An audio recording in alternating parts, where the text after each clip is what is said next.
really was like when I hit my big switch where I was like, holy shit, micronutrients are more important than macronutrients. You're never going to eat and get your micronutrients unless you focus on it. Every enzymatic function in your body requires minerals, right? And every neurotransmitter requires minerals. Overweight, bags under the eyes, balding, like what is going on, dude? Like I look around, I'm like, this is like, we look like fucking lab experiments. I just kind of I see the world differently now and I want to solve the problems.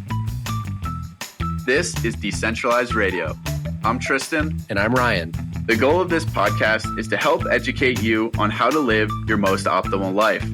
We will host industry expert guests to shed light on topics that matter. We are not gurus, rather two individuals who have had to pave their own path to health and vitality, independent of the centralized systems that plague modern society. All right. Hello, everyone, and welcome back to another episode of Decentralized Radio. Today, we got Vance on the line from Vegas. How's it going, Vance? It's going very good. It is very hot. It's looking beautiful where you are, but it's going good. It's a little cooler here, thankfully. It's been a weird summer. Coolest summer, I would say, in Wyoming. I'll take it. Yeah, same here. Wow, Ryan, I think you're feeling it too. Yeah, it's been nice. Wonderful. How I'm you good. doing? I'm just like, you can't really see it, but I'm using my one arm and I'm reaching over the corner of this wall here, and I'm just touching dirt with this hand so I can be grounded while recording. Nice. Sounds like you guys just talked with Rob. Yeah. We've had a good lineup, so this will be a good fit too, because Methylene Blue and that stuff is super knowledgeable, and we use it, and it's all fascinating. I think it's all connected, kind of like decentralized health. So it's really cool. But before we get into that, I also love you rocking the Regenaissance shirt. That's shout out Griggs. Yes, he called me yesterday. Quick side story, and he was like, hit me up. He was like, hey brother, you got time for a phone call? And like the new growth on Twitter, it's always a sale. And I was like, oh god, all right, let's get going. And he's just talking to me. I was like, so what's up? And he's like, not much, dude. I was like, what? We're just chatting? He's like, yeah. I was like, you're the fucking man. We talked for like an hour and a half. Best guy in the world, dude. I love him. Yeah, it's awesome. I don't wear shirts often in the summer here, but when I have to, that's like one of 3 shirts, or I have a couple of them, but yeah, they're so nice. Yeah, shout out to him, dude. He's a killer with a story too. I love that guy.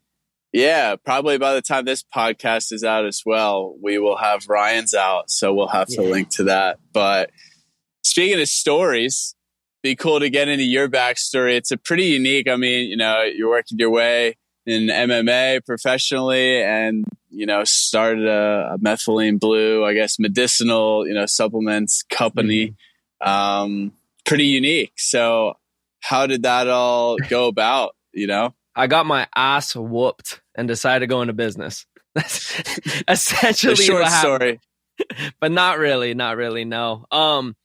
I had a breakthrough moment. I was out in Australia and I was training with Alexander Volkanovski, who's the 145-pound champ of the UFC. So it was before his first Max Holloway fight.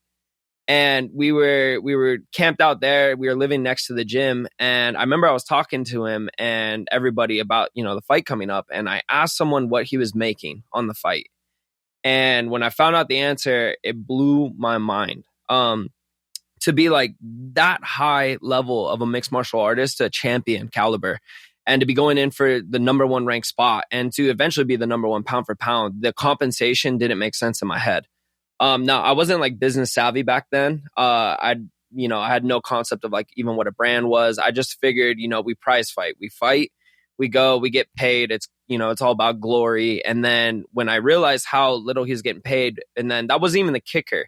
The kicker for me was when I realized how big some other guys were getting paid who weren't even like the top 15 best fighters in their division. So I was thinking of Sean O'Malley, because Sean took his like fight career and he made it into a brand, and he started to stream. He started to podcast. He started to do all these crazy things outside of it. And then he was outside the top 15 driving a Lamborghini.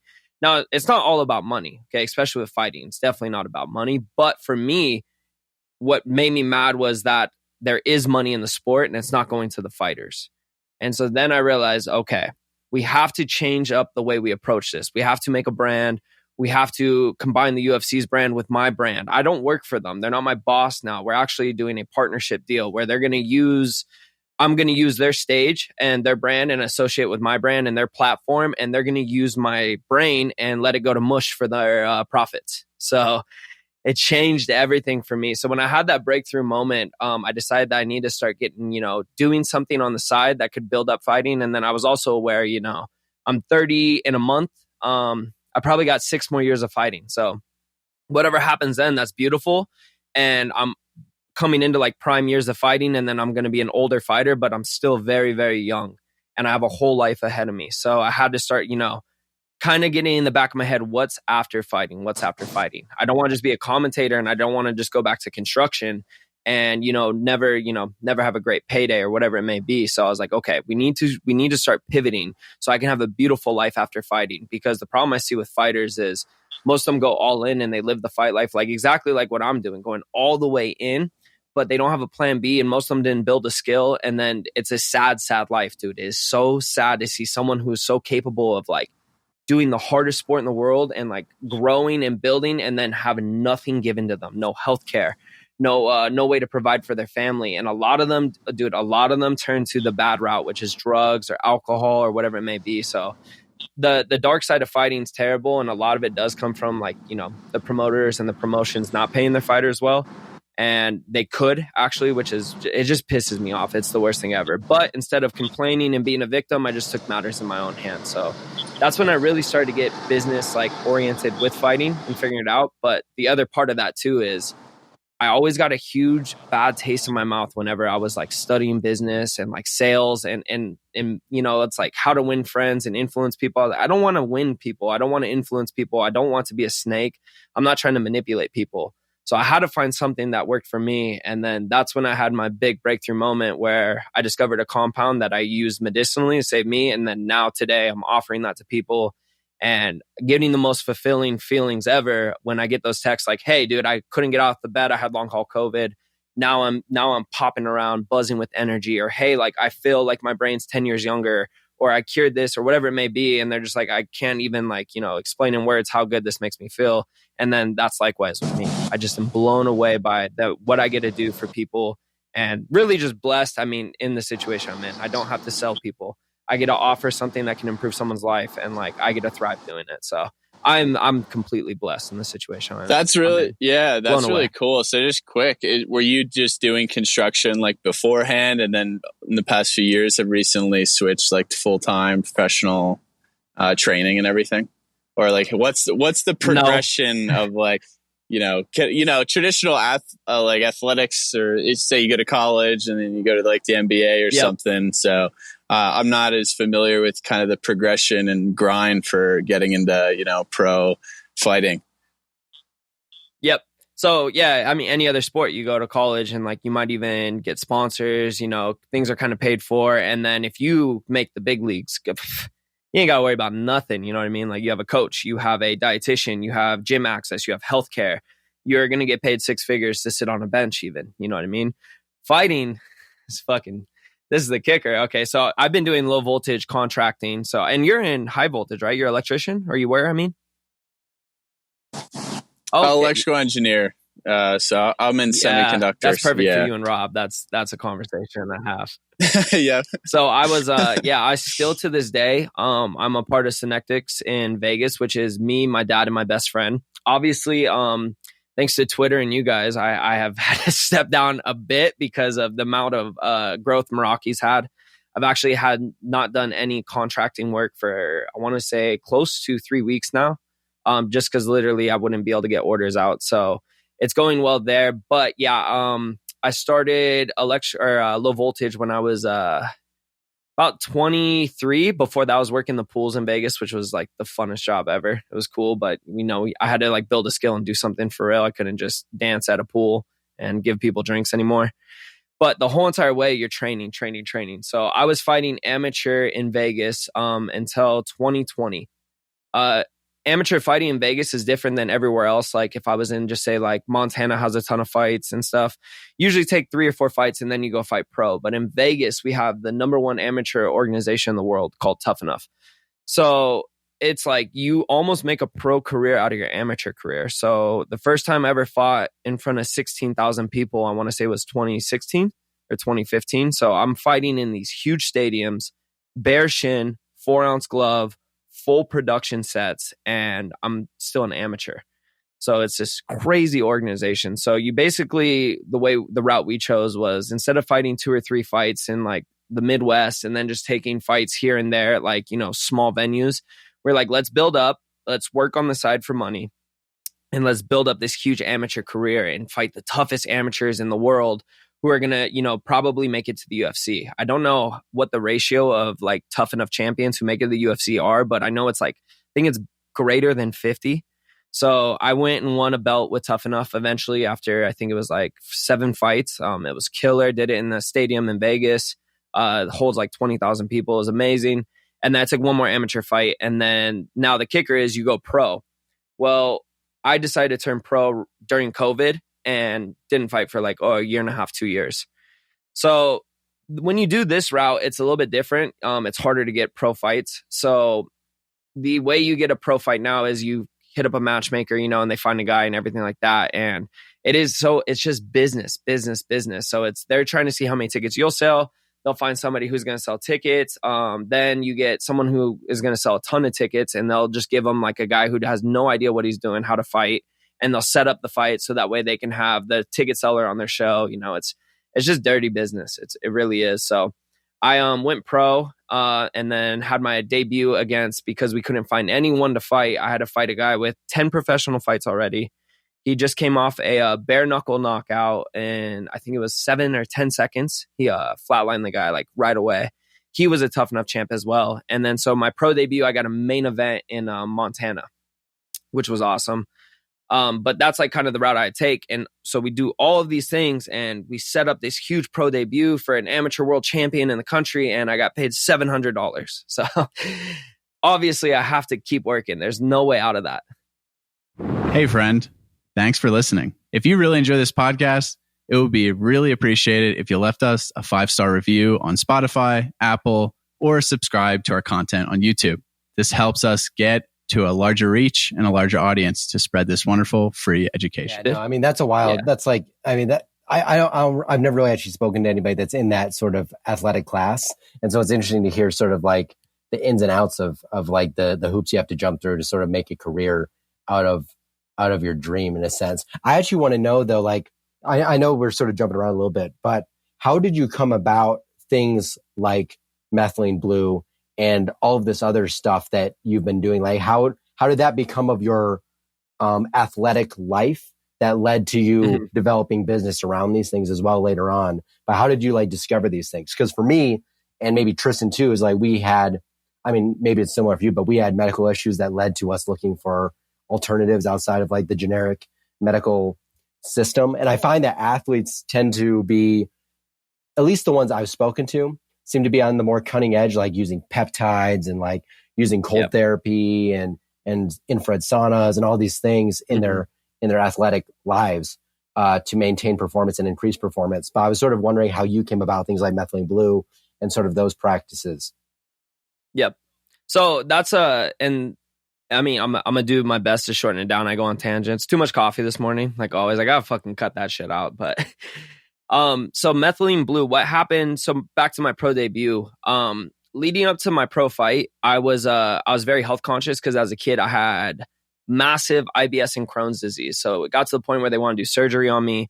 I eventually cured it and went into remission. And man, I had these horrible attacks, like 11 out of 10 pain for like 8 hours at night. And I'd be like curled up in a ball. And I probably would have like grabbed a knife and just committed if I could have got off the couch, but I wasn't moving. It was the worst pain ever. There were some blessings. I got really good at meditating during the time, but yeah, I had to cure it. And so I fell in love with health and nutrition because I realized like I could actually heal my body. And instead of going Western medicine and like them cutting everything out, like it'd be terrible.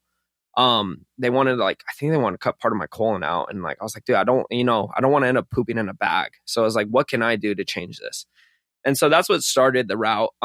So by the time my pro debut came around, I was super health conscious. One, I was obsessed with healing my own body. Two is I was obsessed with performance. What can I do to catch an edge? What can I do to beat the guy in front of me? Like, cause at the end of the day, we're going to do combat. I want every single advantage I can have. I mean, we're going to be fighting in front of my friends and family. My mom's going to be watching. You know, I have to make sure that I have every chip stacked in my corner. And in my pro debut, had an amazing fight. And then the kid's 10 pro fights and he cracks. So he's a foreign boy and he cracked me hard. So I got stupid in there for a split second. And this is why MMA fighters should be paid more, because I was having a flawless performance and 1 second, boom, and my whole face has shifted. So he hit me with the overhand right when I jumped into a hook and shattered my orbital in 3 spots. And he knocked the fat from the back of my eyeball off. So fortunately, I didn't have to get a plate in my eye now, but I do have to get surgery later on in life to restore the fat back up, I guess, because I could lose my vision later on.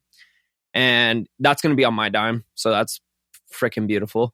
So like, I'm just hammering home the point with like the fighters, and we're just underpaid and it's terrible. But like I said, instead of being a victim, you have to adapt and pivot and do what you can do. So I got my face shattered. I ate 30 elbows afterwards also. So I'm in the corner and I'm like curled now. And at this point, my thumb was dislocated, ripped off my hand, and my face is shattered. And I'm a bit buzzed, but I'm not knocked out.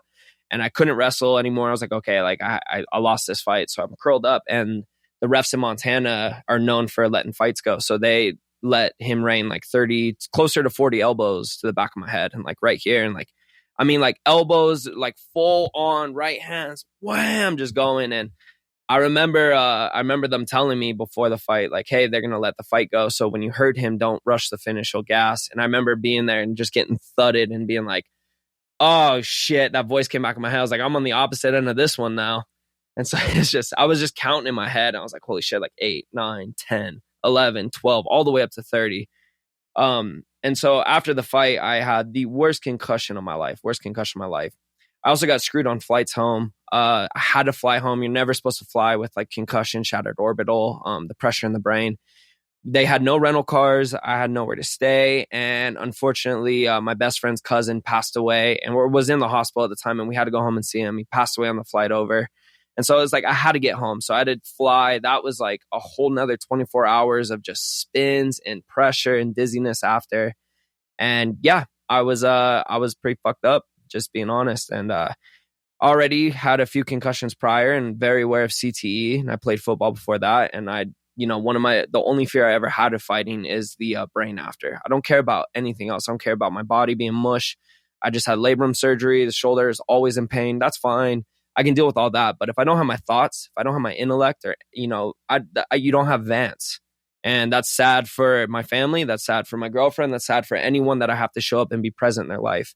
And how can I be a positive influence on the world when I need to be taken care of? So that's the only fear I ever have with fighting is brain health. So with that, I've combated it with studying the brain. So while I was concussed, I decided to take all my concussion protocols and notes and compile it into an ebook.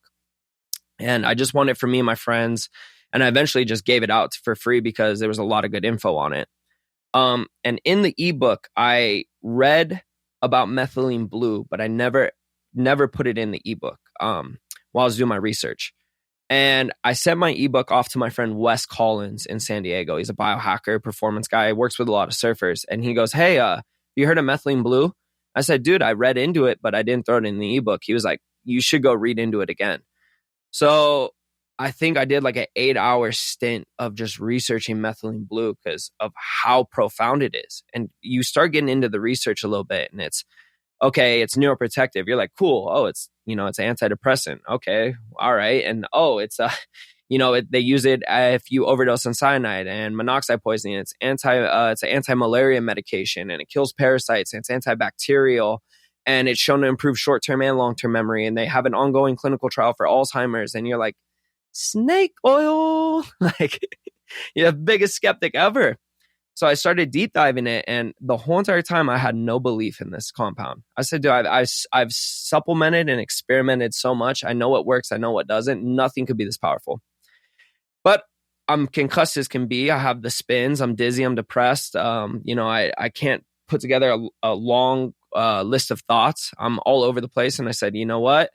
Gotta try it. And Wes, I trust him. So, it was a no-brainer, literally, in the situation. I was like, let's go ahead and try it. And I eventually made a batch up in my kitchen. I still to this day have the jar, and I still to this day do not. Oh, I have the jar right here. Look at that. So I made it up in a little coconut probiotic jar and blended it. And I don't know what the dose is per drop in that at all, but I think I got it right.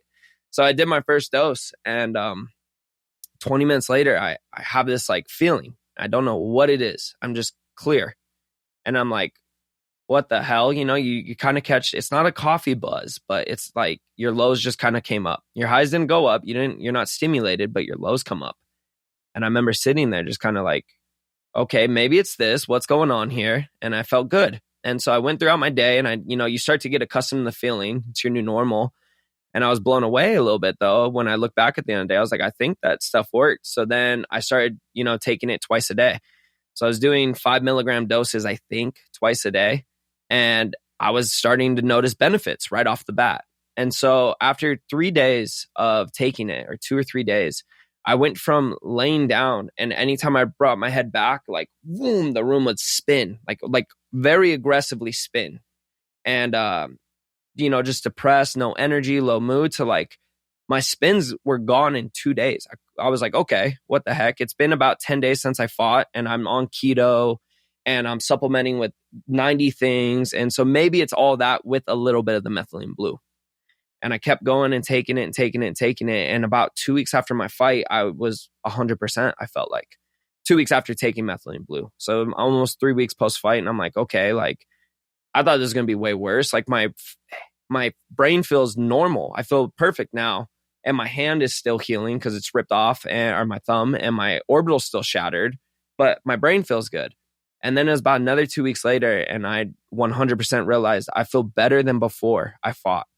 And I can put together thoughts, and I'm able to communicate a little bit better. I'm remembering shit, and I'm so clear-headed. I have no brain fog, and I have no fatigue. And I'm like, this isn't the keto diet. This isn't this or that. I already broke that. This wasn't concussion recovery. This is that fucking blue stuff I made in my kitchen. This is ridiculous.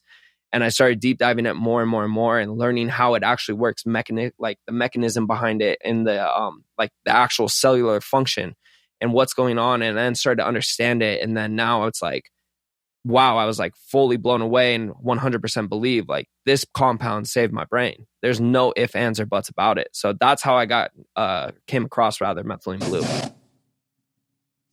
Yeah, that's powerful, man. I mean, I love hearing this story, especially because I got in this through concussions as well. And actually, now that you mention it too, I didn't even think, because I got on a plane, like a transatlantic flight, and changed time zones like a week after. And yeah, man, that was so bad. So I totally resonate with that. But unfortunately for me, I didn't find methylene blue till like years later. But it's so true. Because, or it just resonates with me, because the feeling, and you just feel so helpless. And then, I mean, at least you're on top of things with like keto and your protocol. But yeah, I found out about methylene blue just years ago in the biohacker space. And it's like, yeah, it's good for your mitochondria. I tried it. I felt good. And then I kind of like never bought it again. And then this past year, I took that deep dive too. And it's like, it's incredible. I mean, you look at the research, it's the first, synthetic medicine ever used. So many other medicines have been derived from it, like chloroquine and then hydroxychloroquine. So then it's like, oh, wow, no surprise it's good for COVID. And maybe we can talk about that a little bit. But yeah, it's just the track record is so profound, right? Like it's so, 1800s. And then now it's really exciting because there's all this new research coming out about, some of the neuroprotective stuff. But yeah, it's fascinating for me. But then it makes you think, right? It's like, wow, there's this great compound. It's low cost. It's accessible. It's been around, proven track record, WHO list of essential medicines in every hospital. Why has no one outside of biohackers and health freaks heard of it? Like, why has no one heard of it? Because big pharma can't patent it. That's why. So it's crazy. It's crazy. But yeah, maybe we could talk a little bit about like the mechanism and kind of like the dosing and some of the specific benefits, because I think it's super fascinating, and I know we both geek out on that. So yeah, give us a lowdown. So 100%. You're right on everything. It was the first synthetic drug. So modern day they use it for like it's called methemoglobinemia or methaglobinemia, right? And that's when let's say if you overdose on monoxide poisoning and you cannot convert or get oxygen to the red blood cells. So you can't convert, I believe it's heme iron over, and you basically become anemic. Also with massive oxidative stress of, let's say, cyanide or carbon monoxide poisoning, methylene blue will get in there, combat the oxidative stress because it's a powerful antioxidant, but then it also helps the oxygenation of the cells again. So it will actually reverse that. So they keep it on deck. It's in every emergency room, or it should be in every emergency room because, like you said, it's the WHO listed as essential medicine. And they will use it to reverse all that, but they'll do it in a big dose. So they'll use about, they can go up to like 5 milligrams per kilogram. So you got to think if you're a 70 kilogram male, they could be shooting you up with like 300 milligrams of an IV push. When you get to that high of a dose, the safety, one, isn't as great. Obviously, anything high dose, vitamin C even, the safety is never going to be great high dose. But then two, you lose a lot of the antioxidant benefits because you get too much of it going on and the body has to get rid of it and it acts as an oxidative stressor. So low dose methylene blue, so instead of 5 milligrams per kilogram, but we're talking 5 milligrams orally, you're going to get all these crazy benefits. So the reason why it can give you antidepressant effects and cognition boosts and be parasitic and all of the things across the board, it's going to get in on the cell and it's going to help the basic energy production on the molecular level that your body needs to do every single enzymatic function or any function in the body. So you got to think digesting food, thinking, neurons firing, like converting T3 and T4, all of that takes energy and there's a currency in your body. The main currency that everyone talks about is ATP, and that is made in the mitochondria of the cell. ATP is made in the mitochondria. Well, let's get into it pretty deep. It's as simple as possible. Okay, mitochondria looks like a purse inside of a purse. Okay, so you have a cell membrane on the outside, and then you have a little space, and you have a whole nother cell membrane on the inside. On the inside cell membrane, on the inside along the wall, there are a ton of these enzymes. And this is the electron transport chain. So it'll be 4 enzymes and they're compact. And it's phase 1, 2, 3, and 4. And then on the end of that, you'll have the 5th phase of it, which is the ATP synthase phase. So what goes on is you eat food. Okay. So let's say you eat proteins, fats, carbs. They're going to get converted into pyruvate, or they're going to get converted into acetyl-CoA. And those two things are going to go through the Krebs cycle. After they go through the Krebs cycle, you're going to get NADH, and I believe it's FADH2. And then those are going to be used by the electron transport chain.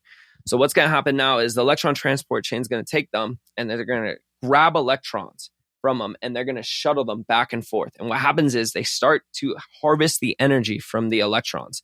And this is where you start to realize, oh shit, we are chemical creatures.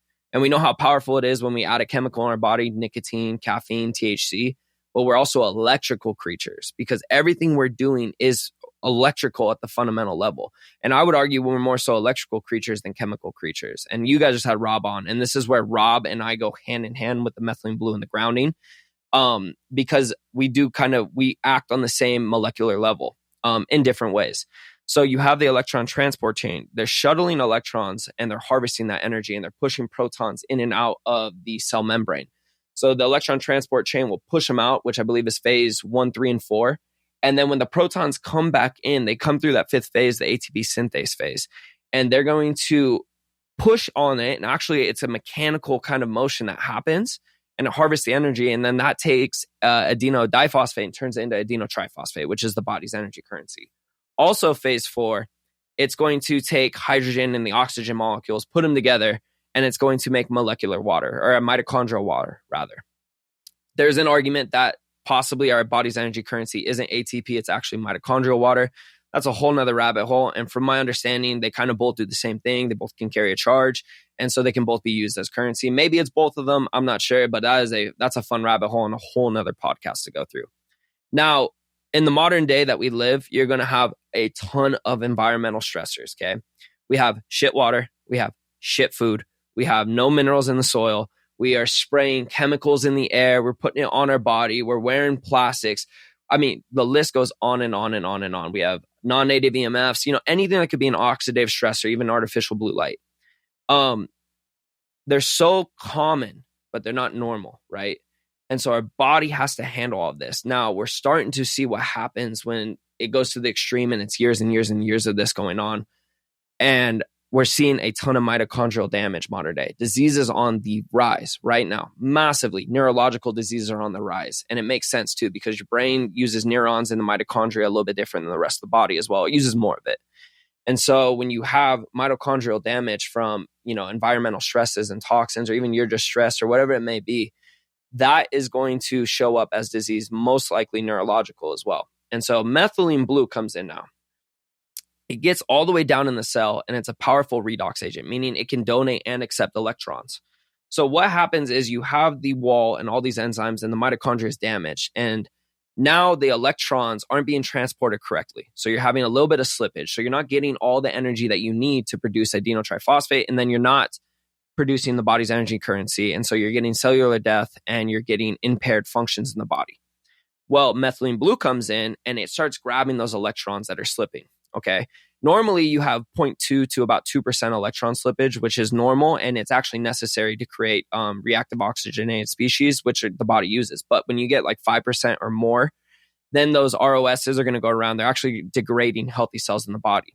Methylene blue comes in and stops the slippage almost. So it grabs as many electrons as it can and it starts shuttling it back in. And now it's helping harvest the energy. So now you're taking a cell that was damaged and not producing as much ATP, and you're adding a helper in there. It's almost like a sixth hand on the line. And it's like this guy comes in. You guys ever see Osmosis Jones, the old movie? It's like this buff blue dude comes in. I just picture him tanned, jacked, blue guy, blue tongue. And he's like, oh, give me them electrons. Like my max is 30 at a time. And he's just helping out now. So he's passing them back and forth. And these guys are like, okay, cool. We have a helping hand. More ATPs happening, less ROS is happening. And then your body's going to start functioning better, especially the neurons. The neurons need that the most. So now you have a compound that is reversing on clinical trials. It's showing to be helpful against Alzheimer's because it's getting in, helping the mitochondria in the brain function better. I mean, you're showing a decrease in dementia. You're showing, just profound things going on across the board. And it starts to make sense now. And it changed the way I look at a ton of things. Like, oh, maybe depression, for example, isn't something that you just catch. Maybe your body isn't handling shit properly. Like it's not producing enough ATP. Your neurons aren't firing. And then you're having maybe trauma in your life and your body can't handle it because it can't even handle basic functions. And you're throwing on maybe a traumatic incident or stress in the workplace or whatever it may be. And yeah, you're depressed now. And it's not because like, oh, you had a tough life. It's because your body can't function worth shit anymore. And I think so it's not coming in and treating depression because it's masking a symptom. It's coming in, making your body work better. And then you're able to handle more. You're more resilient as a person. So that's a very deep dive on the actual mechanics of methylene blue in the cell for the mitochondria to produce more energy. It does a lot of other things too, but now you kind of get the gist on how this thing could be so powerful through so many different like mechanistic actions. Nah, it's super fascinating. It's actually really cool to hear somebody that's really fluent in the mechanistic point of view, because I feel like I understand it, but when it comes to me sort of like spilling it out on somebody else, I can't like iterate it as well as you just did. So I really appreciate that. I think our listeners are going to, have a little better understanding about the mechanistic perspective, like why methylene blue does what it does versus this is just a biohacking thing, because I think that's what people look at it as. What I found interesting about methylene blue from a nervous system perspective is I myself have like a nervous system disorder background. So that's sort of like I struggled with autoimmune small fiber neuropathy, but neuropathies in general. And then also before that, years of chronic stress, anorexia, all these things. But it's changed my perspective learning about mitochondrial health. Has changed my perspective on pretty much every disease, whether it's mental or physical, and most of the times both, because what I found is when you talk to people with an autoimmune disorder or things like MS or nervous system disorders or people with Alzheimer's, is they have all this stuff that runs up to it that all screams mitochondrial dysfunction. And it's just building blocks. And what I like about methylene blue is it sort of gives you, like you said, sort of that extra hand or sort of another leg on your stool. So you might be running on two stools on your thing. You can't keep balance. So this might give you that third leg to sort of get moving in the right direction, because it kind of bugs me when people talk about disease. I mean, the buzzword the last several years has been mitochondrial dysfunction. Like every disease is mitochondrial dysfunction, but nobody ever explains what that means. And I think understanding sort of this last segment we did on how methylene blue specifically can target mitochondrial health with the electron use and all that stuff can sort of give you an eye into like, okay, what is actually mitochondrial dysfunction? And the question then is like, why do certain people get this versus this? And that's just sort of a more interesting nuance of like how disease manifests from like maybe the same stimulus, but it's different for everybody because of various factors. So it's just kind of like a cool deep dive. No, yeah. And you're exactly right. It's like everybody wants like a one size fits all. Even when you were talking about like, I mean, anything we were talking, well, I think we were mentioning COVID a little bit too. You know what I mean? Like anything's going to affect everyone very, very differently. And so everything in my head now is gas and match. So the gas is going to be the shit food, the environmental toxins, you know what I mean? Like also exactly what I just explained is the exact reason why seed oils are shit too, because you're taking oxidized fats that are going to be, you know, used as acetyl-CoA through the through the Krebs and citric acid cycle. And you're using these oxidized materials as the building block for everything. And so now you have impaired NADH or FADH2 or whatever it may be, or you have cardiolipin of the cell, which is going to be now damaged. And that, you know, once you have these damaged building blocks and you have nothing there to help fix it, everything's going to be, you know, turn out to shit, and diseases are going to pop up for different people in different ways. You know, maybe they got Alzheimer, but the same person living the same life doesn't. Or maybe they get something else. Maybe they get Crohn's. Then maybe they have a nervous system disorder. You know what I mean? There's so many different things. So the biggest thing though is we all have cells and they all function. Now our body's ability, you know, our redox status, like how well our cells can function or whatever it may be, those are going to start varying differently. But the base mechanism thing of it, which is, you know, being an electrical creature and a chemical creature at the root level, is going to be producing energy so our body can handle out the enzymatic functions it needs to. And that's all the same across the board. Are you interested in 100% grass-fed, grass-finished bison meat? I'm excited to be a partner with Falls Family Ranches. Based in Wyoming, Falls Family Ranches is raising high-quality bison meat the way nature intended. As a native large ruminant of North America, bison is one of the most nutrient-dense foods you can consume. If you're interested in trying out their bison boxes, use code Tristan, Tristan, 10 for 10% off your first order. Yeah, and I think where people get, I'll let Tristan jump in right after this, but I think where people get lost in and this is just comes from conversations I've had with people who are sick and trying to get better, and even on my own like journey with my own stuff, is like we get lost in so many of the nitty gritty, and we forget that we need to master at the very basic level the fundamentals. And that's like sun, food, grounding, like all these things, they all work together. And we get so tight on the minute, like what's the boogeyman? And then you go online and you find people in these different camps, and then you get sucked into the dogma.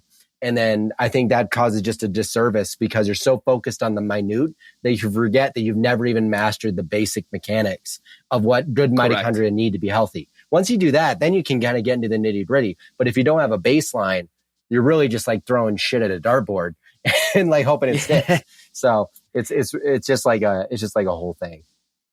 Yeah, 100%.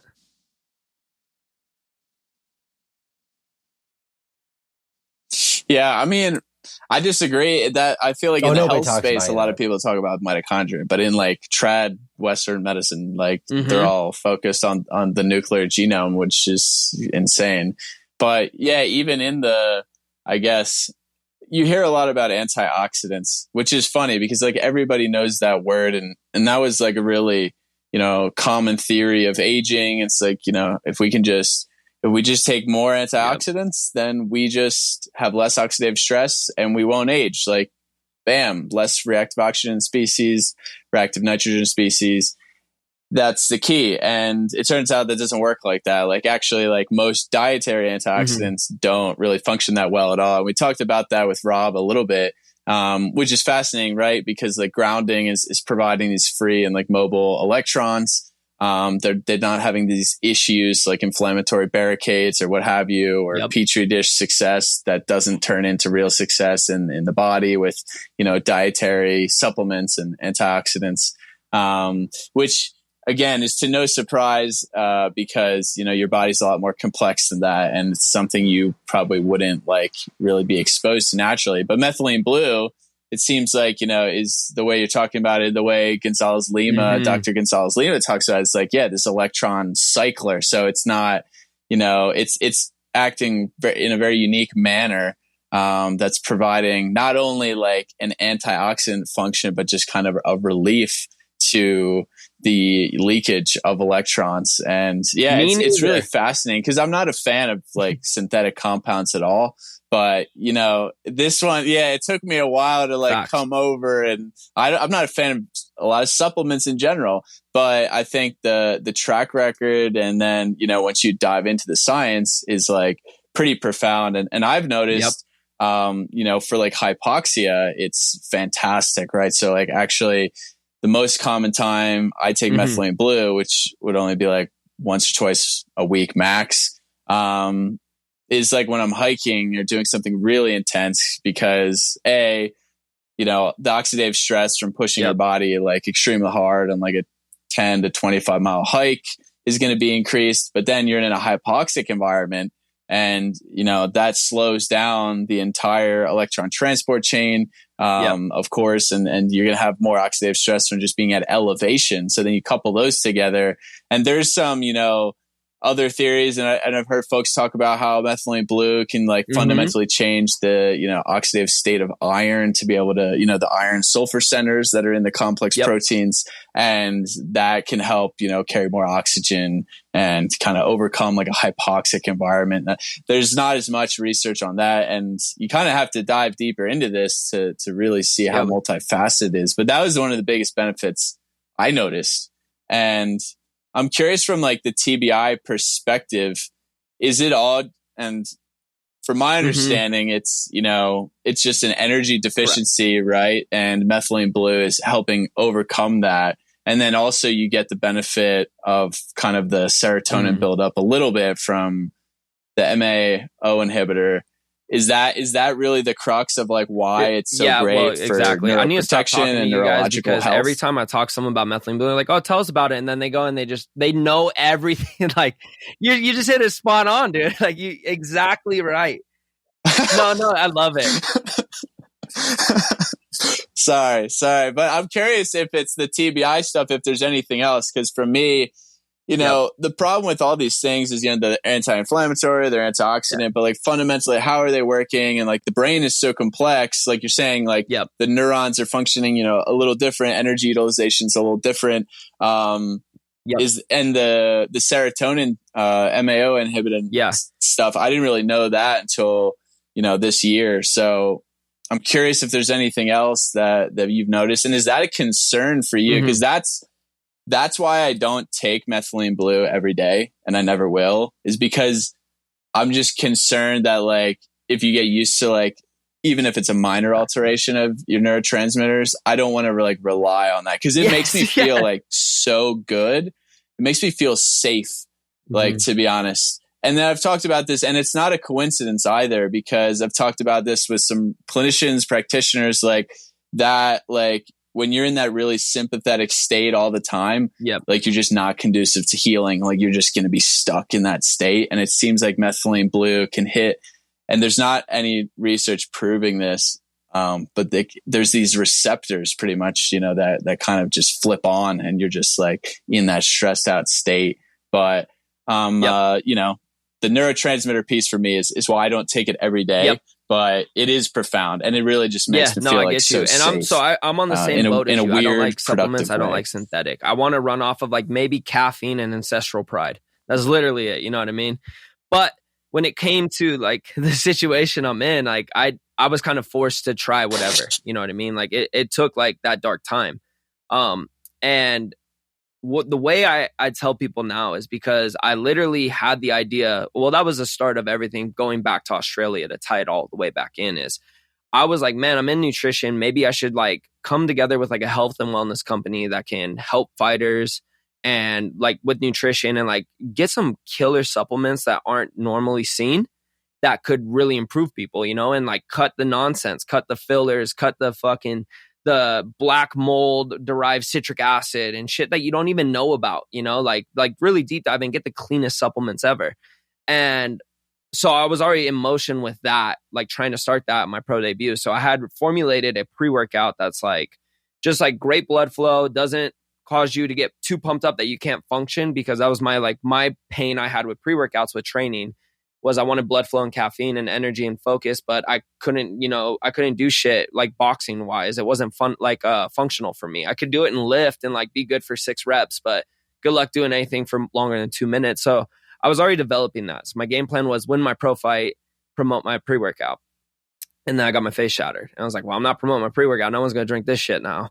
So, and that's why though, when I came across Methylene Blue and I was like, okay, like I was doing it, I researched it, saw the benefits, and then it clicked like, this is not a natural supplement, but we're not in a natural world. So our toxic overload is unnatural. Sometimes maybe you do have to combat that with a unnatural supplement. So I would love, and this is why I tell everyone, like, you don't need Methylene Blue right away. Try, if your fundamentals aren't right and then you feel like shit, go get your fundamentals right. And Rob would be the first person I send someone to. Ground and sun. Those are the first 2. Now let's clean your water. Now let's clean your food. That's pretty much the order I would go in. Because I know if you're grounding and your sunlight's good, then your circadian rhythm's probably going to be good. You're probably going to get tired on time. You're probably going to wake up with the sun. And then water is the easiest thing to tackle next. Get clean water. Make sure it's deuterium depleted. Make sure if you can get structured water, even better. You can structure water with a hand frother as well, from what I'm learning. And we can get in structured water later, but like that's just water that holds a charge. So it's going to work in the cell. And then it's actually going to make the electron transport chain work better because of the polarity of the charge. But those are the things that I think everyone should get on first. And then if you have a deficiency for whatever reason, like in modern day, we're going to have a ton of mineral deficiencies. It's not in the soil and you're not drinking clean water, right? So I recently, through like Soul Bra, really was like when I hit my big switch where I was like, holy shit, minerals are more important than like micronutrients are more important than macronutrients now. Because you're going to eat, right? So your macros like here and there, cool. But like you're never going to eat and get your micronutrients unless you focus on it. So you need to focus on your mineral intake. And why is that important? Well, every enzymatic function in your body requires minerals, right? And every neurotransmitter requires minerals. So GABA, your calming neurotransmitter, is directly linked to zinc. So if you have a zinc deficiency, you're probably going to be a little aggro and your neurotransmitters aren't going to be functioning. You're probably going to have like some disorder. And really, it's like most of the time, it's a basic fundamental, like mineral deficiency, minerals, which we're supposed to have in our food and our water, and we don't. And it makes me look around and like, dude, I just go places now and like, not to be vain, but people don't look healthy. People don't look good, You guys look fucking amazing, dude. I'm looking at you, I'm like, these are some healthy ass chads right here. This is good, Other than that, I'm going to go to Sprouts later and I'm like overweight, bags under the eyes, balding. Like, what is going on, dude? Like, I look around, I'm like, this is like, we look like fucking lab experiments. And I'm going to see some blue-haired girl fucking flipping out. And I'm going to be like, boom, zinc deficiency right there. Get clean water. What are you doing? And like, I just kind of I see the world differently now and I want to solve the problems. But with all those unnatural things, yeah, like maybe you do need an unnatural supplement, but get your foundation in order first. That's where me and Rob go hand in hand. Methylene Blue reacts kind of the same way grounding does. The way I would say is grounding is like charging your battery, right? In your cell phone. And maybe if your battery is damaged, maybe it's time to get a new battery in the phone. And that's what kind of Methylene Blue does. And so that's mechanistically what I'm studying now with Methylene Blue is the ability to like wrap it all back up and get back to the TBI and everything.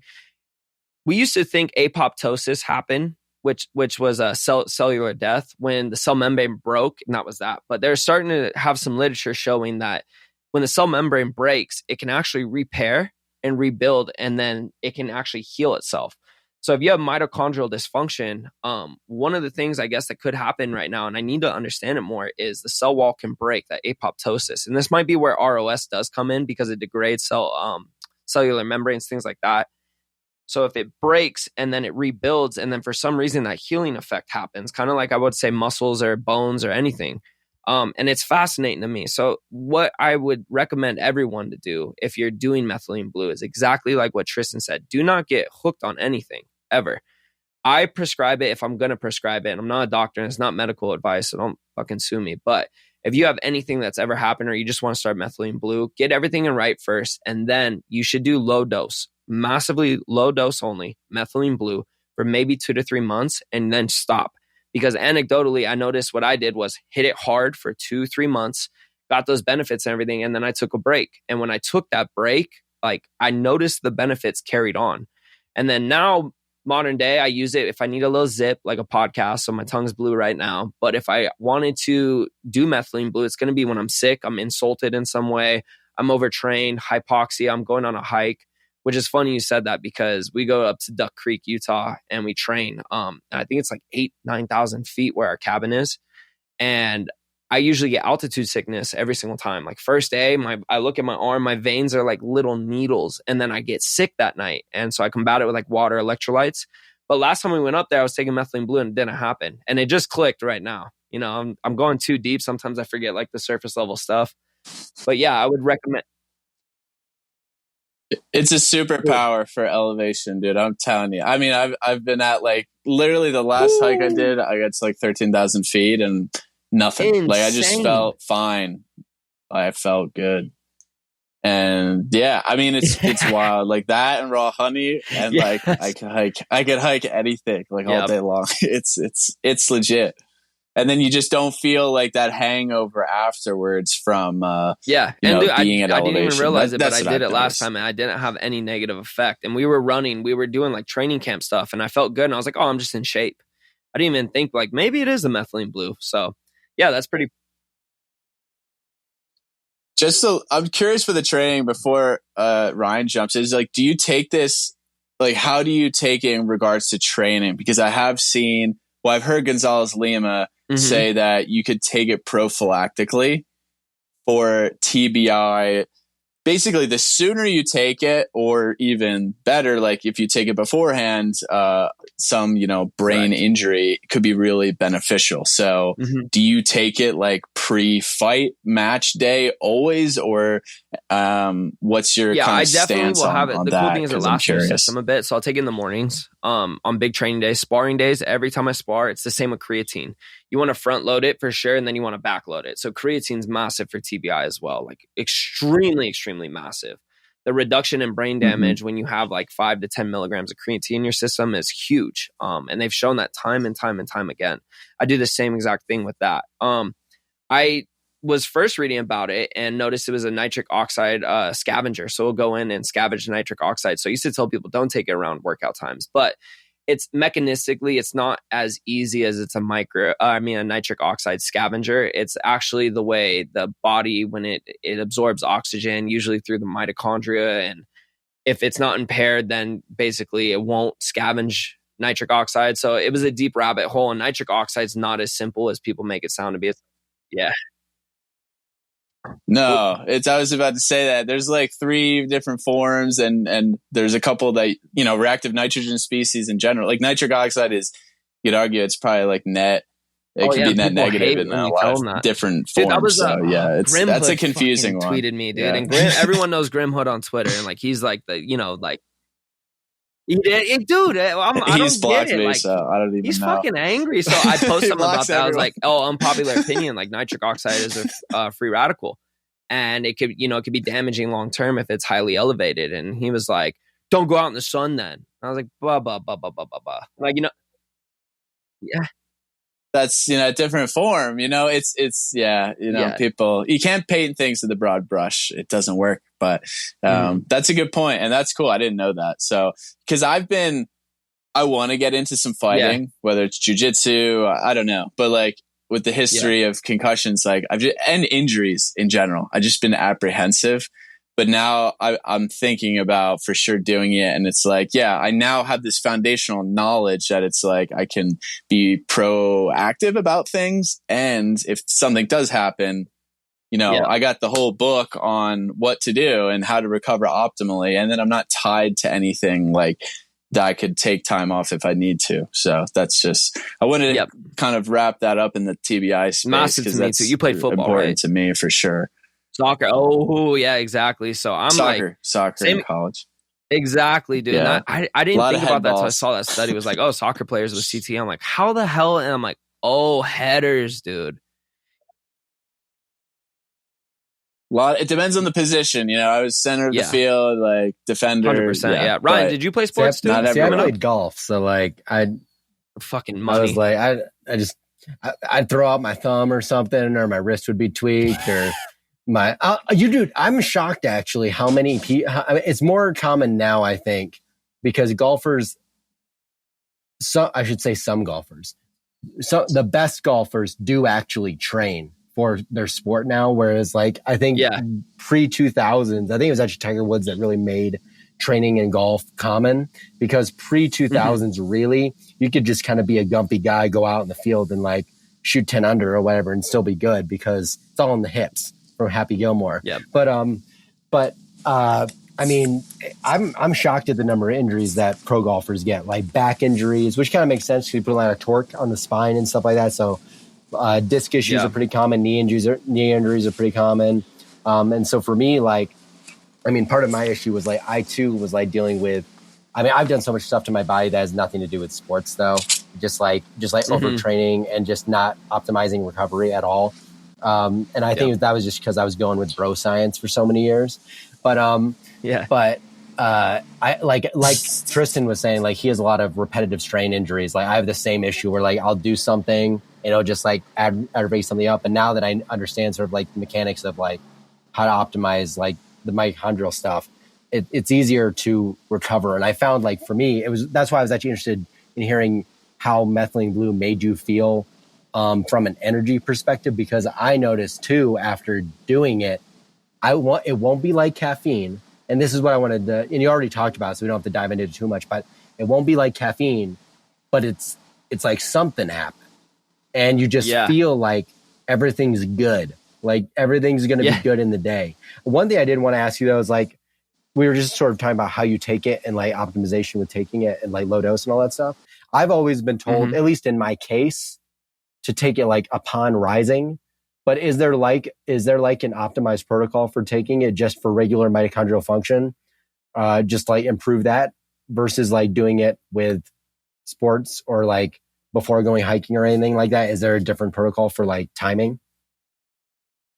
I would just tell people to take it in the morning. I think if we really try to optimize like the actual time to take it, we're going to split hairs. Because it's in your system for a little bit longer than 24 hours too. So it can build. And that's why I also tell people like after a bottle, maybe take 3 days off or 5 days off. But I mean, I ran it pretty heavy for like 3 months and I was doing twice a day. So I think if you're just looking to take methylene blue just to optimize your mitochondrial health, taking 5 to 10 milligrams in the morning, you'll be good to go. Literally wake up, take it, go about your day. Because that's when you're going to start noticing like the little like zip in your step, in the morning. It doesn't really go down or anything like that. Sorry if my dog's barking. I just got a brand new puppy. He's a fucking little shit, dude. Little shit. But I would just take it in the morning, just be safe. The cool thing is at low doses, high safety profile. But if you're on SSRIs, that is the only time, or MAOI inhibitors, you need to be kind of careful. The studies do show that you can get a syndrome called serotonin syndrome. I was actually going to ask you about that next, because my girlfriend has on a lot of those. And so we would talk about it, but we've been kind of abrasive to doing any of that for that exact reason. So maybe you could just say like, talk about like what that serotonin syndrome is, and then why methylene blue maybe like you might want to be hesitant. Yeah, it sounds like you're just going to turn into the Joker and laugh a bunch and then die.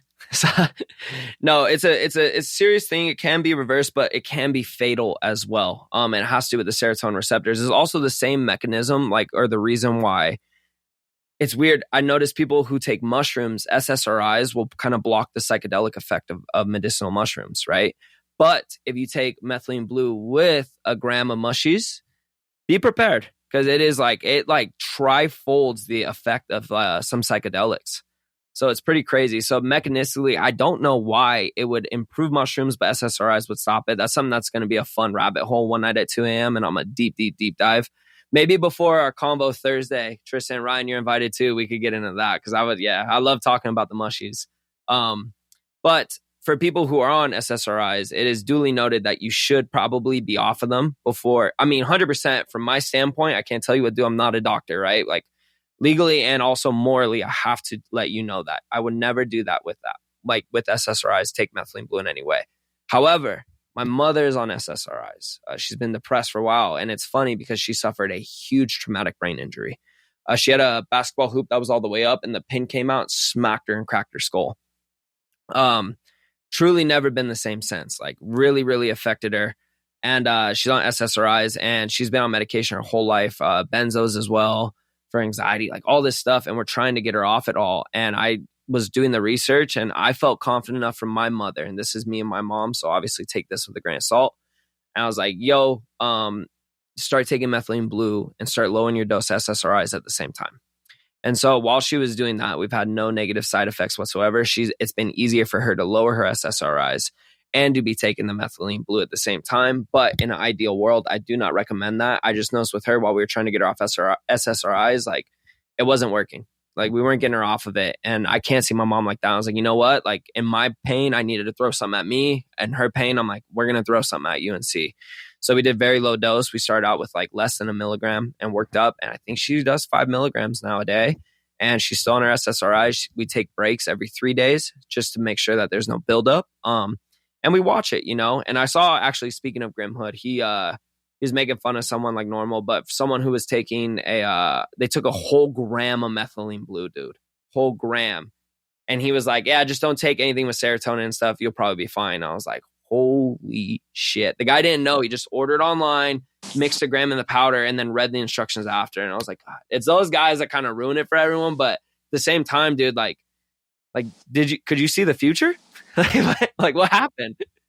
Well, I mean, dude, like you're saying though, well, that's the interesting part. And I think you have to be careful reading all the studies, because the upper threshold, and just going back to the dosing, because I think this is really important for people, because if you read the research, it will say 5 milligrams per kilogram is the threshold for when that antioxidant capability has diminishing returns and becomes more pro-oxidant.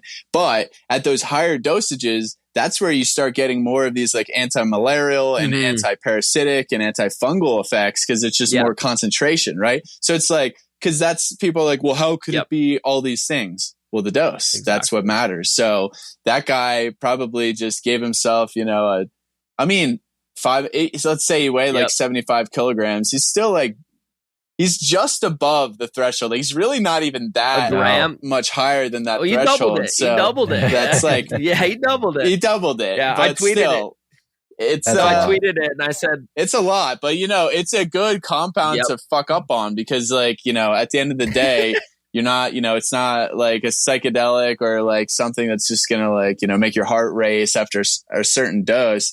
But I think that context is like probably for me, like the most important thing, especially, you know, taking it. And like what you said with your mom, is like, just start with one drop, like straight up, like just start with one drop, and see how you feel. My question is, do you always mix it in water? Go right under the tongue? Like, it tastes like shit. Just as a fair warning to anyone who's never tried it.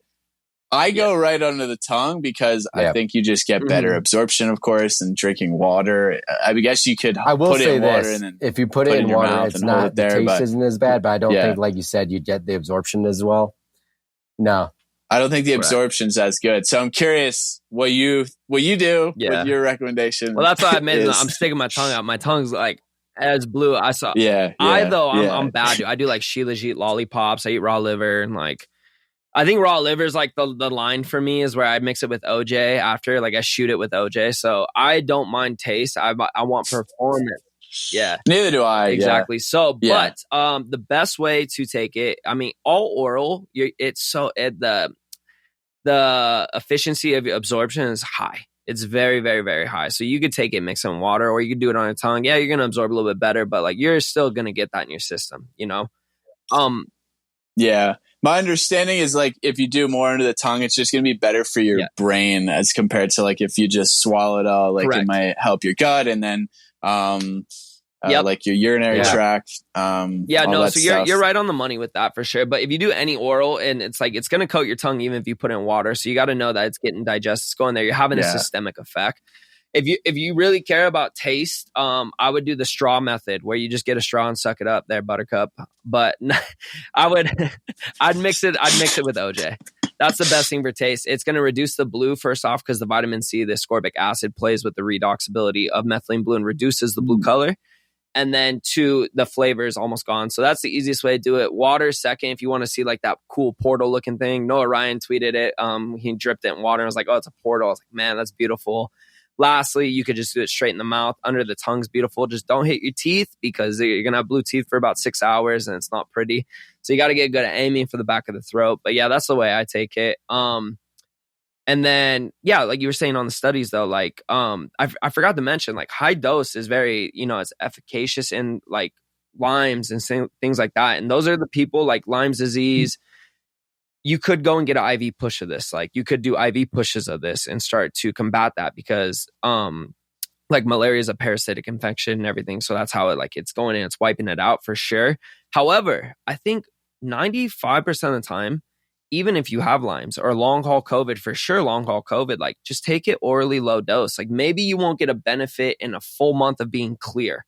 But maybe it takes 2 months, you know what I mean? But you're not risking shit. Don't risk it. And then you're going to get the neurological benefits. You're going to get the brain benefits, So just go low dose. Like that's my opinion on it all. Like when I'm done fighting, I'm for sure going to play with a lot of the peptides. Like I want to be on some peppy. Like, dude, Tristan, you're a broad looking man, dude. I'm trying to look like you. All right.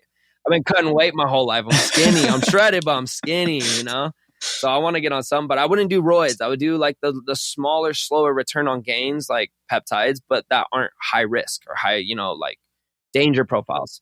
So yeah, that's I wanted to get into the performance aspect. So because I'm assuming, peptides are banned by WADA. That's why you can't use a methylene blue. I'm assuming it's not. Have you been communicating this to other fighters? Like, how do you see your performance change? Because for me, like I said, when I run or something, the ability to go longer, you have more sustained energy. I think it's real, 100%, especially in hypoxic environments. Like I said, do you see that as well? Do you think a lot of people should be, more open to this? What do your fellow fighters say? Are you fearful that this will ever I get am banned? very fearful of that, but for other reasons. But all my teammates, okay.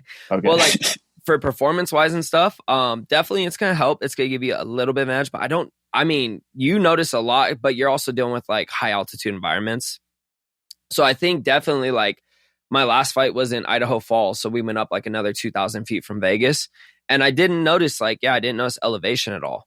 So it's definitely something I'm communicating, but my main focus isn't performance of this thing. My main focus on methylene blue is disease prevention, brain health, things like that. So my goal by next year is to be in conversations with UFC, NFL, anything like that, and promoting this medicinally. So of my company, yes, we sell it and we offer it and everything like that, but it's a company, it's a business. Don't get me wrong.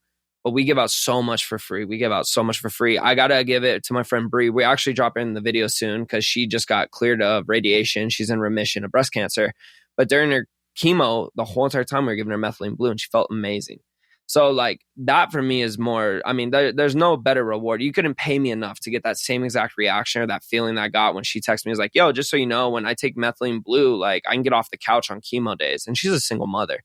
So I've been shipping it out to people for free on my dime, a ton already. So my goal is to be able to find a way to get this into the NFL or even just in the conversation so that guys are aware of it, and start spreading the word that way. And performance wise, cool. But my buddy Victor, he got flashed. It was 9 days before his pro fight. And dude, we load him up on methylene blue, and within 2 days, he was I have no concussion symptoms. I'm ready to go. And for me, that was amazing because one, he didn't have to pull off his fight. So now he can make money. He can chase his dreams. But two, we're not worried as much about the brain health side of things. So no matter what, performance is always going to be awesome. But disease prevention or healing the brain and giving people their actual lives, that's better to me than performance. Performance comes second. And I do, though, full-heartedly, we started the company with the slogan that a healthy body will outperform a sick body 10 times out of 10. So, yeah, it is performance. But, man, I'm spreading the word, trying to get as many fighters on this ASAP for the brain health. And my buddy Brendan Loughnane, he's a PFL two-time $1 million champion. He's a big name in MMA. He got into it with Dana because he went on the Contender Series, floored the guy, and Dana didn't sign him, so he got his buzz. And then he ended up going to PFL, becoming a 2-time champion. So it was like, fuck you, Dana. So it's pretty cool, but he just hit me up. He just suffered a bad knockout. Never been knocked out. Toughest guy I know. Just fucking Manchester, just a Brit, dude. And he got knocked in his last fight, which is MMA, dude. Flew a knee, caught him, and he just hit me up. He's like, it's time to take care of my brain. And that for me, I was like, done. Like that's so cool because I know I don't have that big following, that big voice in MMA yet. I'm not signed to a big promotion yet, but he is already. And if he goes and he's like, guys, check this out. This helped heal my brain. I highly recommend. Now we're in the conversation. So many people can get it. And I don't care if you buy from me. I don't care if you get it off Amazon, wherever the hell you get it. Make sure it's USP certified so you're not getting toxins, heavy metals, exactly. And just see if it works for you. And I promise you, like, you're going to see some benefits. Yeah, I was just going to say that's important, that USP, because there's not a lot of brands, actually. Like, that's the problem. Like, I wouldn't tell people to go to Amazon because they'll buy fish tank cleaner. Yeah. Facts. Yeah, facts. There's a couple USP certified droppers on Amazon, Yeah. Are that? Yeah. So just make sure you guys look for that, but we'll link Meraki for sure. I think people, because it's a purity just difference percentage wise, I believe. So you're allowed, I think, non-USPs up to 7 to 10% of toxins in there for it to be called methylene blue. Heavy metals. So you're thinking cadmium, arsenic, lead. And so you don't want to be taking that while you're trying to heal your body, So ours, we get a lab report on every single batch we buy. So every batch I have is, because I have people ask me, like, can I see the lab reports? And I just shoot them off just a picture of the paper. And it shows like parts per million, like non-detectable on everything. So, and that's also why part of the reason I don't buy from India at all. Yeah. Because they'll say USP certified and it's cheaper. And you'll go and you'll get it and they have their lab test, but third-party tests from India, like, you're going to be eating a carb bumper. I promise you that. So you have to get it tested again. And that's super big for me because actually part of my issue with my nervous system stuff was I had mercury poisoning. So like heavy metals are like a big deal with me. And actually I had like a little issues with mold too, but those exacerbate each other. So it's like a kind of a thing. But for me, it's like, that's just such a big, heavy metals are just such a big problem, and they're in so much stuff you don't realize it. Like they're in those weird microgreen powder crap that people take. They're in like a bunch of stuff. There was that big thing a year or two ago about baby food. It's like you really gotta you can't trust anything without doing a little diligence, I don't think. So we're in an unnatural amount of toxins. We're surrounded by it, dude. It's in the water. That's what Charles Poliquin said like years ago, way ahead of his time. He was like, you might as well chew a carb bumper and then take not athletic greens, but microgreens, like powdered greens. And I was like, damn, dude, like it's fucking everything. So, and of course it's like China, India, they don't give a fuck, dude. They're all making their money and they're dying and they don't care how they leave the place after. So not everyone, you know what I mean, though. But they have no regulations like how we do. Yeah, exactly. I mean, actually, the one thing I was going to mention about methylene blue too, if you do get like the liquid form and not something like transcriptions, which is like those little kind of squares that you put up in your cheek or whatever, is that just don't spill it. Just don't spill it.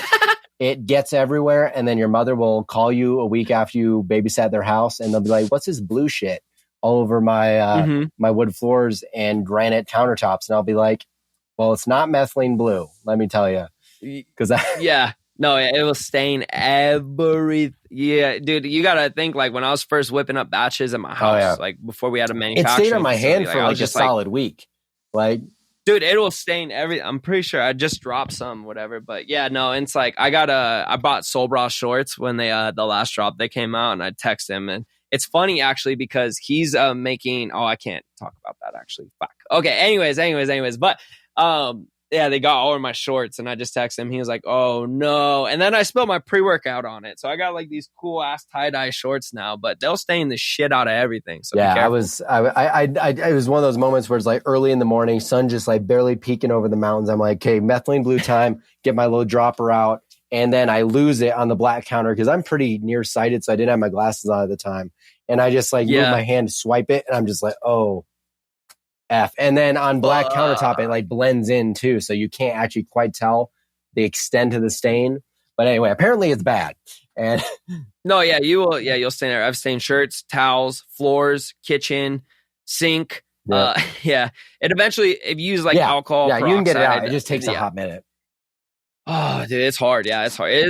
That's how it was discovered. Actually, was they used it as a textile dye, and then they used it as a medical dye. They're like, oh, this stains cells, and then they realized that living cells were reacting with it, and then they realized, oh, it's killing some shit over here, and then that's where it became a malaria. I truly believe methylene blue is probably the most amazing like medical discovery that that's been around forever that nobody knows about. Been around forever, over 100 years. Just like nobody, literally no normie would know anything about it. You'd never heard of it. Exactly. It's crazy. Yeah, and it's always the joke, like, oh, it's blue meth. Yeah, and it's like, yeah. I told my manufacturer that because it's funny. He used to be an FDA. Oh, and to double back on the ban, that's what we missed on. So, but my manufacturer used to be an FDA consultant. So this used to be a drug. So the FDA is like, oof, this is not just something you can sell. If you look on my bottle, it says for research purposes only. I have to put that. If I put a serving size, if I say anything like, yeah, it's a gun to my head. But he's by the book. And like in the beginning, he goes, I don't even want to know your company sells that. Don't even tell me. Do not tell me, And then I think it was like 2 days ago, I got him to do methylene blue. And I was like, fuck yeah, I got him blue pill, baby. I got him blue pill. The only person that I've ever spoken to that there's just like average Joe that actually knew what anything that was my dad. But that's because he's worked in pharma for like 40 years. And so he had heard of it, but knew nothing about it. He just had heard the name. But he works with the FDA all the time and he hates them. And it's all this, it's like a whole other topic. Yeah, dude, they're tough. But methylene blue's popularity, of course, like we know, it's not well known of. It's not heard of a lot. The reason it got taken out of like mainstream pharmaceutical use was in World War I, every soldier in the war was administered methylene blue every day to fight malaria. And they would check this by the color of their pee. So if you peed blue or green, then they knew you're good. If not, they gave you more and more and more and more until you peed blue or green. I now am kind of deep diving, and I forget who else was talking to me about this. I think it was Bow-Tied Eggplant on Twitter, who we're having Thursday. He's the dick doctor, dude. He's fucking, yeah, that's the man right there. So I got a few questions for him, but I'm joking.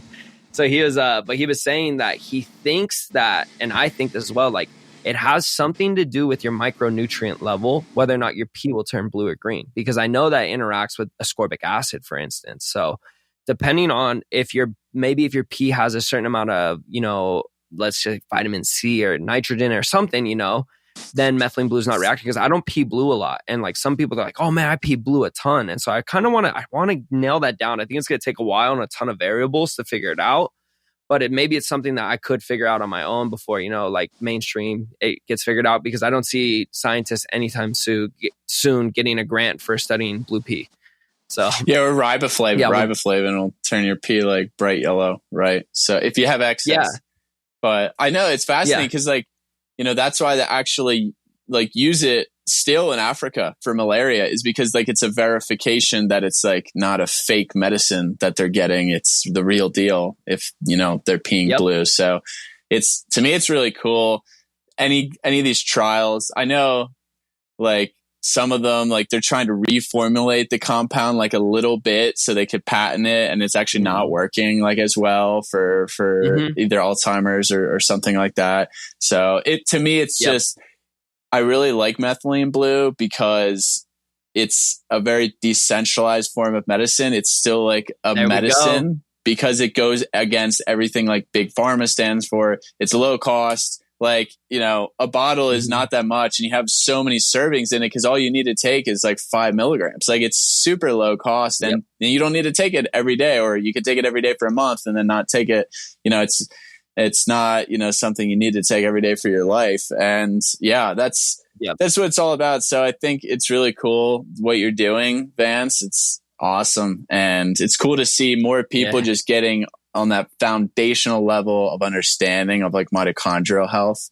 So just wrapping up here, where can people find Meraki, and what other products maybe do you guys have? Cause I know you've got some new ones that are pretty cool. Just give like a short overview of everything you guys do.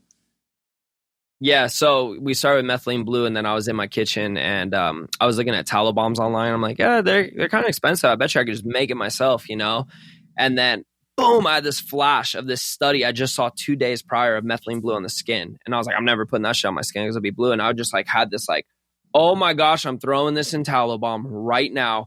And 3 days later, we had a Meraki Moo batch in the kitchen with literally we nailed it first batch. We tweaked, of course, with it a bit, but we added methylene blue to tallow with beeswax and coconut oil. Originally it was olive oil, but that was kind of clogging pores a bit more.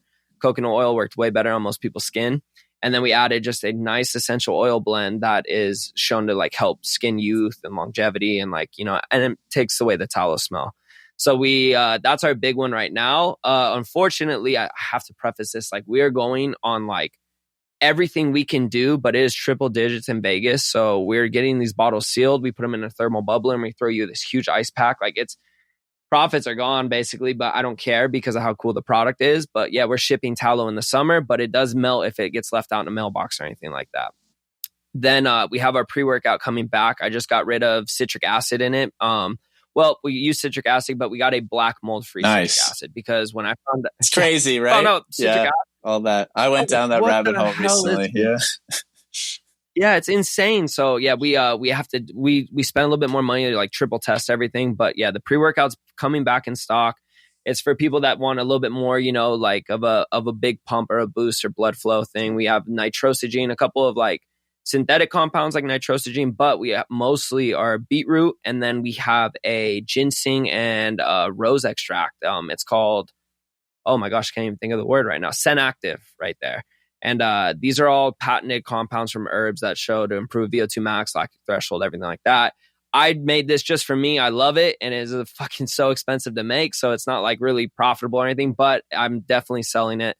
And that's a cool pre-workout. And then we're working on our hair restoration formula right now, which will have shea butter, methylene blue, and then we're playing with different topical peptides like copper and PTDDBM.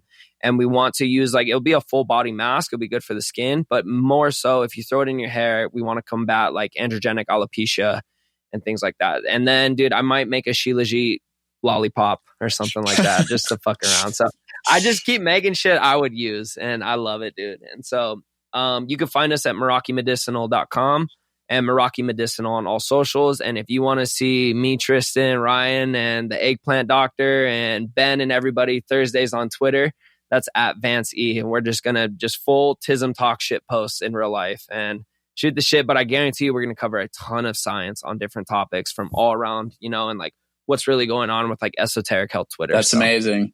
I appreciate I appreciate you coming on. I'm curious and excited about the hair restoration thing because I think it's like everything boils down to just like an energy deficit. And, for me, like I've noticed personally just like getting full spectrum sunlight, and there are studies on like red and infrared, like light being great for like hair growth. Obviously it's great for mitochondria.